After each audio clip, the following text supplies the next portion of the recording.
Hello दोस्तों, नमस्कार। एक बार फिर से आप सभी का स्वागत है।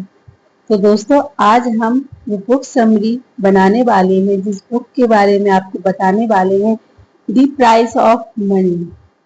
पैसे के पूरे खेल को समझने वाले हैं इस बुक समरी में। यहाँ पर ऑथर ने हमें पैसे की कैसे उपयोग होता है, पैसा कैसे बढ़ता है, पैसे कैसे मार्केट में कम होता है और आम जनता की परेशानी बनता है, ये सारे डिस्कस किए हैं इस बुक समरी में। तो चलिए आपको शॉर्ट नोट में इस बुक समरी में समझाते हैं कि आखिर पैसा क्या है। सो दोस्तों, क्या आपने कभी महसूस किया है कि आप दिन रात मेहनत करते हैं लेकिन फिर भी पैसा आपके हाथों से रेत की तरह फिसलता चला जाता है? क्या आपने यह सोचा है कि महंगाई आखिर क्यों बढ़ती है? क्यों हर साल आपकी सेविंग्स की वैल्यू कम होती जाती है? और कैसे कुछ लोग सिस्टम को समझकर आगे बढ़ते जाते हैं, बाकी कुछ लोग वहीं के वहीं रह जाते हैं? अगर आपके मन में भी ये सवाल उठे हैं तो आप बिल्कुल सही जगह पे हैं। तो दोस्तों, इस बुक में आपको वो सारी चीजें समझ आ जाएंगी कि आखिर पैसे का खेल क्या है।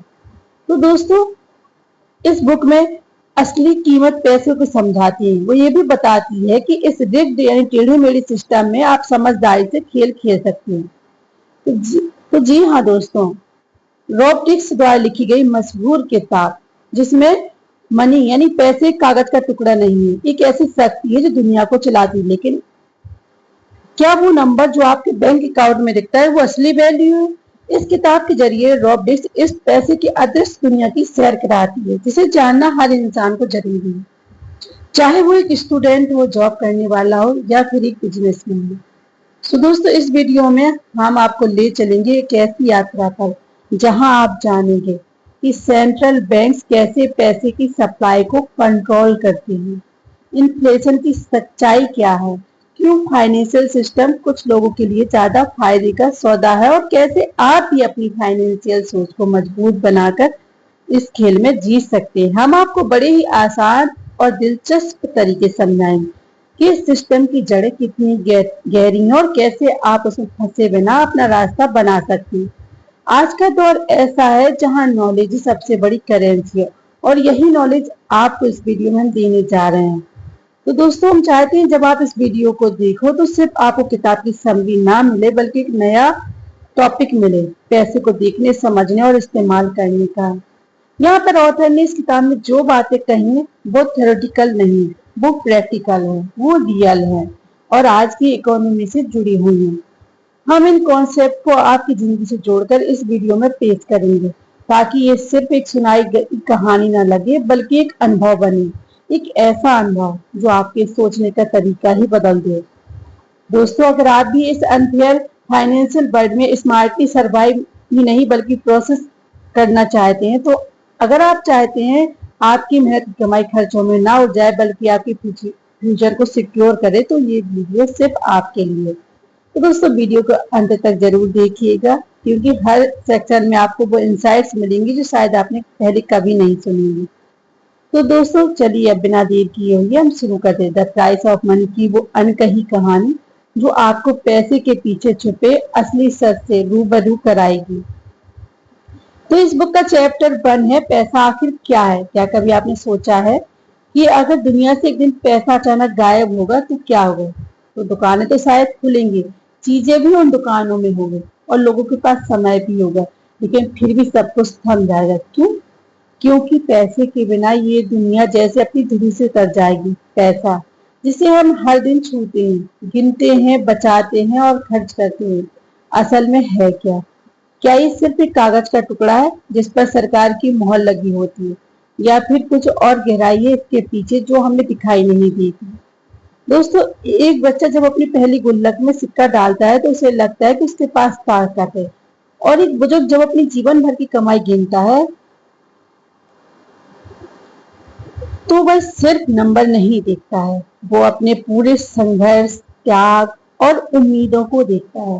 पैसा हमारे जीवन का हिस्सा नहीं है, यह हमारी जिंदगी की दिशा तय करता है।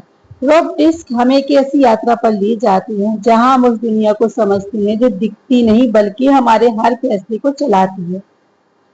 सो दोस्तों, इसका the hidden world of money. आज हम अपने digital wallets, UPI, credit card से जितना भी लेन देन करते हैं वो असल में वैल्यू का आदान प्रदान होता है, लेकिन उस वैल्यू की परिभाषा समय के साथ बदली है। दोस्तों, जब आपको याद होगा कि पहले एक जमाना था कि पहले कागज के नोट, सिक्के और अब स्क्रीन पर दिखने वाले डिजिटल्स।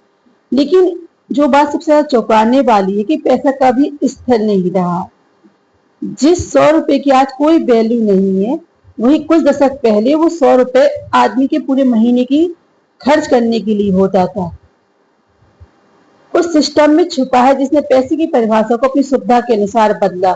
यहाँ पर ऑथर याद दिलाते हैं कि पैसा ट्रस्ट पर चलता है। आपने कभी गौर किया है कि जब आप एक नोट को देखते हैं तो उसमें लिखा होता है, मैं धारक हूँ, यानी सरकार हमसे वादा करती है कि यह कागज का टुकड़ा वास्तव में कुछ मूल्य रखता है। लेकिन ये वादा सिर्फ वादा नहीं है, ये एक बहुत बड़ी सामूहिक कल्पना होती, कलेक्टिव इमेजिनेशन है जिस पर पूरी मानवता विश्वास करती है। अगर कल सब लोग मान ले कि नोट की कोई कीमत नहीं तो अरबपति भी खाली हाथ रह जाएगा। एक छोटे से एग्जाम्पल से हम समझते हैं।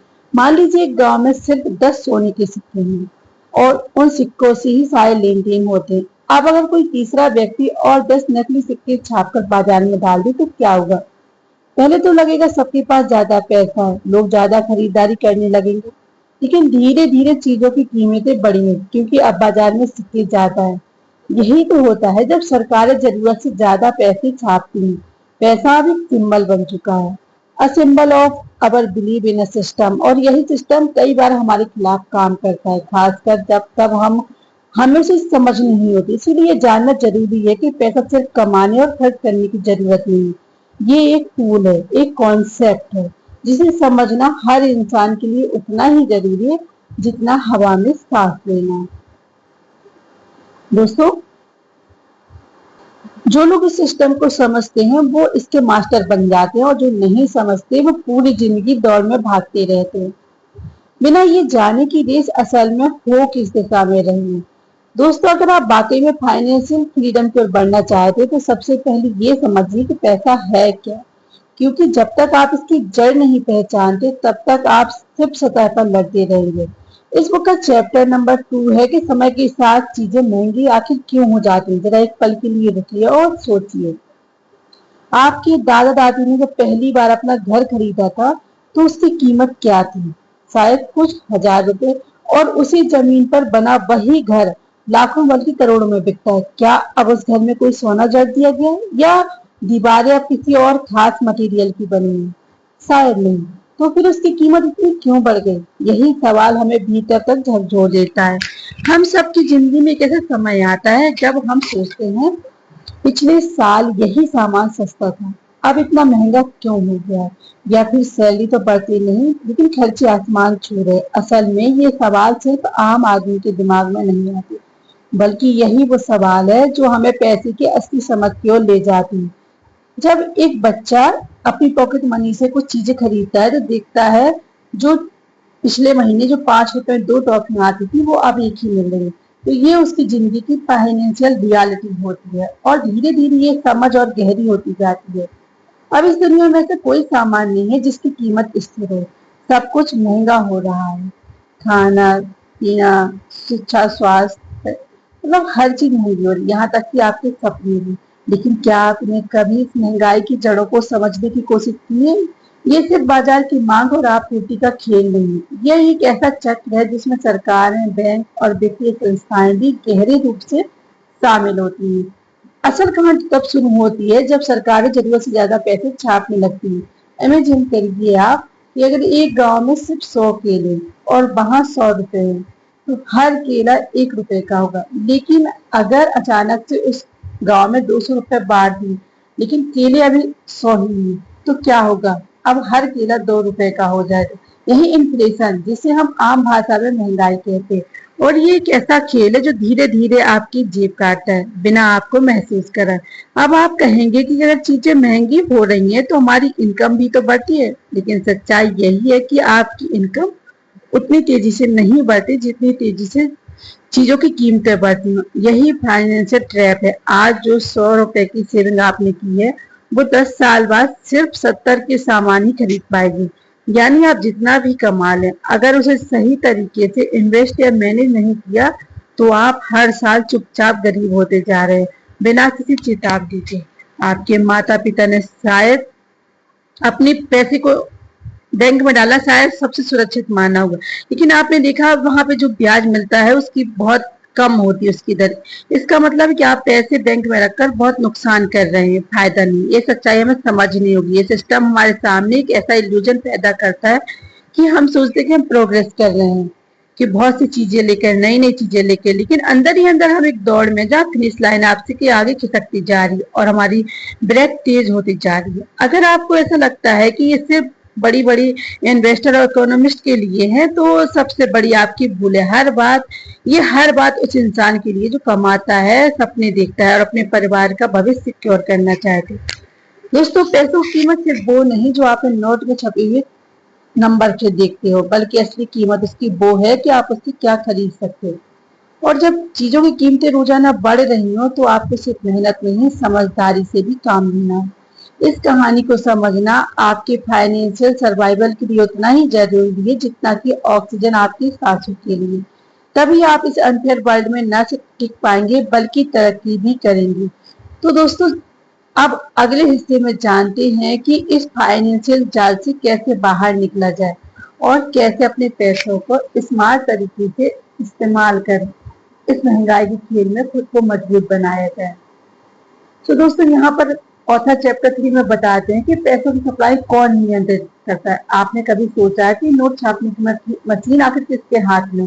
कौन तय करता है कि बाजार में कितना पैसा होना चाहिए? अगर ये सब कुछ कोई नियंत्रित कर रहा है तो वो कौन है और उसकी इरादे क्या होती है? दोस्तों, अक्सर हम इन चीजों को जानने की कोशिश ही नहीं करते कि जिस पैसे को हम हर दिन कमाने के लिए जी तोड़ मेहनत करते हैं, उसकी डोर आखिर किसके हाथ में है?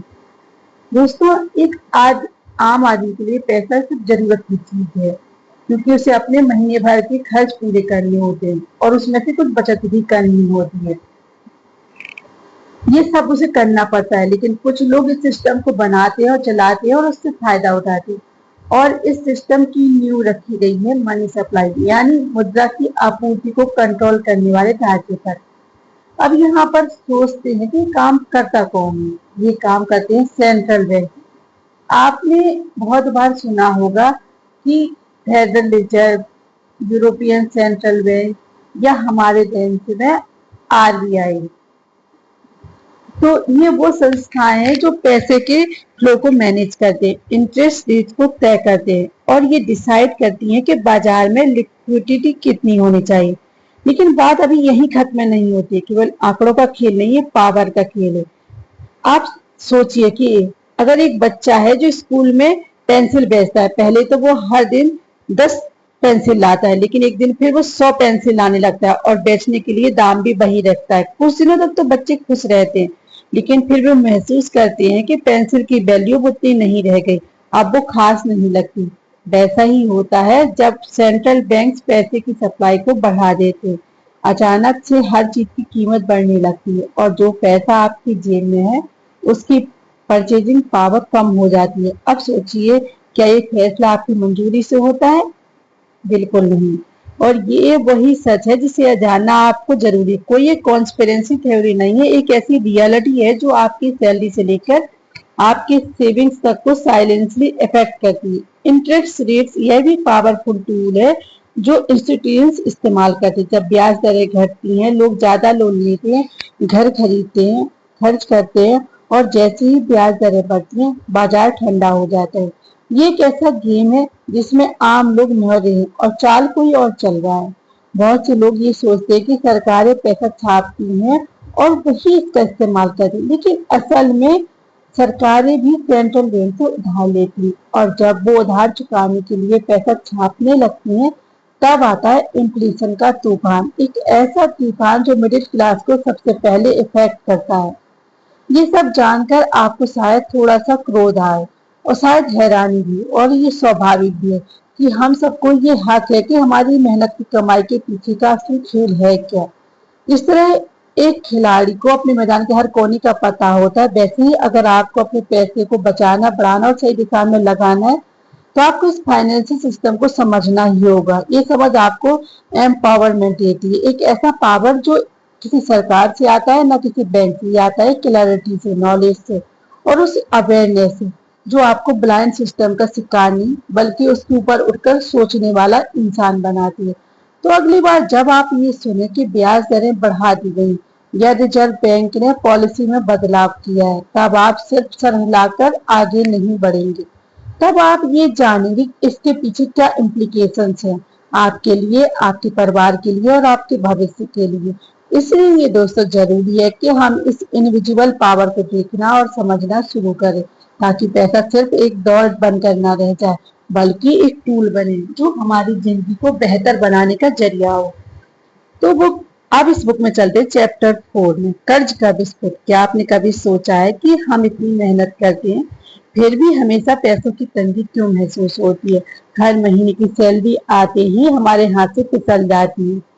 कभी किसी का ब्याज देना, कभी किसी क्रेडिट कार्ड में भरना, कभी पर्सनल लोन, तो कभी अचानक आ जाने वाला खर्च। जैसे लगता है जिंदगी का अंतहीन कर्ज की दौड़ बन गई है, जहां ना तो कोई ठिकाना है ना ही कोई मंजिल है। और मजे की बात यह है कि हम अकेले नहीं है इस दौर में, पूरा सिस्टम, पूरा दुनिया एक ही दिशा में भाग रही, कर्ज की दिशा में। लेकिन क्या सब यूं ही हो गया? ये हमारी गलती है कि हम लोन पे लोन लेते चले जा रहे, या सिर्फ इसकी आर्थिक व्यवस्था की ऐसा जाल बुना गया जो हमें धीरे धीरे बड़ी चालाकी से कर्ज के गहरे दलदल में खींच लाता है? सोचिए, जब आप एक घर खरीदते हैं तो क्या सपनों से खरीदते हैं या 20-25 साल तक एक बंधन में बंध जाते हैं, जिसे मॉर्गेज कहते हैं? आप हर महीने किस्तें भरते हैं और वो घर असल में बैंक का होता है जब तक कि आप आखिरी किस्त नहीं चुका देती। और यही नहीं, education loan, car loan, personal loan, हर सपना अब ईएमआई में लोन में बन चुका है। कभी क्या आपने गौर किया है, बैंक आपको हर जगह लोन लेने के प्रोत्साहित करते हैं? Zero processing fee, instant approval, documentation, ये शब्द अब सब आम हो चुके हैं। इन सारे ऑफर्स के पीछे एक बहुत बड़ा खेल चलता है, एक ऐसा इनविजिबल गेम जहां आम इंसान की जिंदगी धीरे धीरे गिर भी रखती जा रही, उसके भविष्य की इनकम तक को भी आज बेच दिया जाता है। गवर्नमेंट्स भी तो यही कर रही है, देशों पर ट्रिलियंस का कर्ज चढ़ा है। वो हर बार कहती है कि ये डेवलपमेंट के लिए है, लेकिन हर बार जब सरकार लोन लेती है तो उसकी रीपेमेंट हमारे टैक्स से होती है, मतलब हमारी जेब से। हम तो वो पीढ़ी बन चुके हैं जो न सिर्फ अपने लिए बल्कि अपने बच्चों के भविष्य के बोझ को भी अभी से उठाए जा रहे हैं। यहाँ सबसे बड़ा अब सवाल ये है, क्या हम कभी इस साइकिल से बाहर निकल सकते हैं या फिर यही हमारी नीयत है? यही वो रिस्क सिस्टम है जिसके बारे में यहाँ पर ऑथर हमें बार बार चेतावनी देते हैं। उन्होंने बताया कैसे फाइनेंस सिस्टम कर्ज को बढ़ावा देता है, क्योंकि उसी से बैंक प्रॉफिट कमाते हैं और उसी से सरकारें अपनी सत्ता बनाए रखें। लेकिन इसका मतलब ये नहीं कि हमारे पास कोई रास्ता नहीं। सबसे पहले हमें इस जाल को समझना होगा, ये जानना होगा कैसे हर कर्ज हमें जो हमें सुविधा का झांसा देता है असल में हमें एक इनविजिबल चेन में जकड़ रहा होता है। अवेयरनेस ये वही एक पहला कदम है जो हमें फाइनेंशियल इंडिपेंडेंस की तरफ ले जाता है। तो दोस्तों अगली बार जब आप किसी नए लोन के बारे में सोचे तो एक बार ठहरिए और सोचिए, क्या ये जरूरत है या लालच है? क्या ये आपको ऊपर उठाएगा या धीरे धीरे नीचे गिराएगा? कर्ज का खेल बहुत बड़ा है और अगर हम इसे नहीं समझते तो हम सिर्फ इस सिस्टम के मोहरे बनकर रह जाएंगे। आज की दुनिया में सबसे बड़ी आजादी वही है जो कर्ज से मुक्त हो। यही है वो सच्चाई जो हमें जितनी जल्दी समझ आ जाए उतना ही बेहतर है। तो दोस्तों चैप्टर 5 है कि अपने पैसों को काम पर लगाना। आपने कभी सोचा है कि कुछ लोग दिन रात मेहनत करते हैं फिर भी पैसों के पीछे भागते रहते हैं, जबकि कुछ लोग ऐसे भी होते हैं जो एक बार समझदारी से फैसला लेते हैं और पैसा खुद ब खुद उनके लिए काम करने लगता है। ऐसा नहीं कि वो लोग कोई जात जानते हैं या उन्हें कोई ऐसा फार्मूला उनके पास, फर्क बस इतना है कि उन्होंने पैसा कमाने से ज्यादा पैसा चलाने की समझ हासिल की होती है। तो यहाँ पर ये दोस्तों एक एग्जाम्पल से जानते हैं कि एक इंसान, मान लीजिए उमेश, वो जल्दी उठता है, लोकल ट्रेन पकड़ता है, पूरी दिन ऑफिस से पसीना बहाता है और जब उसको महीने के अंत में जो तनख्वाह मिलती है उसे बड़ी सावधानी से खर्च करता है। लेकिन फिर वो हर महीने के आखिर में वो सोचता है कि इतना सब करने के बाद भी उसके पास सेविंग्स नहीं बचती, ये पैसा जाता कहाँ है? और वहीं दूसरी तरफ मोहित नाम का एक दूसरा शख्स जो उतनी ही मेहनत करता है, लेकिन उसने अपने पैसे को समझदारी से इन्वेस्ट करना सीखा। वो जानता है कि अगर पैसा सिर्फ बैंक अकाउंट में पड़ा रहेगा तो उसकी वैल्यू हर साल घटेगी। इसीलिए उसने अपने पैसे को एक एम्प्लॉय की तरह ट्रीट किया, ऐसा कर्मचारी जो 24 घंटे उसके लिए काम करता है। पैसे तब तक आपकी कोई मदद नहीं करता जब तक आप उसे स्ट्रेटजी और पैशन से इस्तेमाल करना नहीं सिखाती। तो ये बुक हमें सिखाती है कि पैसे सिर्फ कमाया नहीं जाता, उसे चलाना और बढ़ाना भी एक कला है। एक ऐसी कला जो स्कूलों में नहीं सिखाई जाती है, लेकिन जीवन को बदलने की ताकत रखती है। यहाँ पर ऑथर बताती है कि पैसा आपको तभी आजादी देता है जब आप उसको अपने लिए मेहनत करवाती हैं। और ये कोई ओवरनाइट सक्सेस नहीं, एक माइंड सेट है, एक सोच जो कहानी के लिए अपनी कमाई से कुछ हिस्सा फ्यूचर के लिए अलग करना है। ये सोच कहती है कि मुझे सिर्फ सैलरी पर डिपेंड नहीं रहना, बल्कि एसेट्स बनानी, चाहे वो रियल एस्टेट हो, म्यूचुअल फंड्स हो या स्टॉक्स हो या कोई और इनकम जनरेटिंग सोर्स हो। यही वजह है कि आज के समय में फाइनेंशियल नॉलेज ही असली सुपर पावर बन गई है। बहुत से लोग इस भ्रम में जीते हैं कि वो बहुत कमाते हैं, लेकिन असल में वो बस अपनी जरूरतों और चाहतों के बीच झूलते रहते हैं। और फिर जब कोई बड़ा खर्चा सामने आता है, जैसे कोई बीमारी या आपकी जॉब चली गई हो, कोई क्राइसिस हुआ, तो उनकी पूरी दुनिया हिल जाती, क्योंकि उनके पास सिर्फ पैसा होता है, सिस्टम की समझ नहीं। तो पैसा जब आपके लिए काम करने लगता है तब आप असली मायने में स्वतंत्र होते हैं। फिर आप डिसीजंस डर के आधार पर नहीं, बल्कि साहस और समझदारी से लेते हैं। तो यही फर्क लाता है आपकी जिंदगी में स्थिरता और आपके परिवार की सुरक्षा में भरोसा। ये बुक आपको डराने नहीं बल्कि जगाने आई है, जगाने उस सच्चाई थी जिसे हम अक्सर नजरअंदाज कर देते हैं। और जब आप एक बार सच्चाई को स्वीकार कर लेते हैं तब आपकी फाइनेंशियल जर्नी एक नए मुकाम की ओर बढ़ती है। तो दोस्तों, अब फैसला आपके हाथ में। क्या आप सिर्फ मेहनत करते रहेंगे या अपने पैसे से भी मेहनत करवाएंगे? तो दोस्तों, अब वक्त है आंखें खोलने का। पैसे को सिर्फ खर्चने की चीज नहीं, समझने की जिम्मेदारी मानने का। अगर दोस्तों आपको वीडियो अच्छी लगती हो तो आप वीडियो को लाइक कीजिए, चैनल को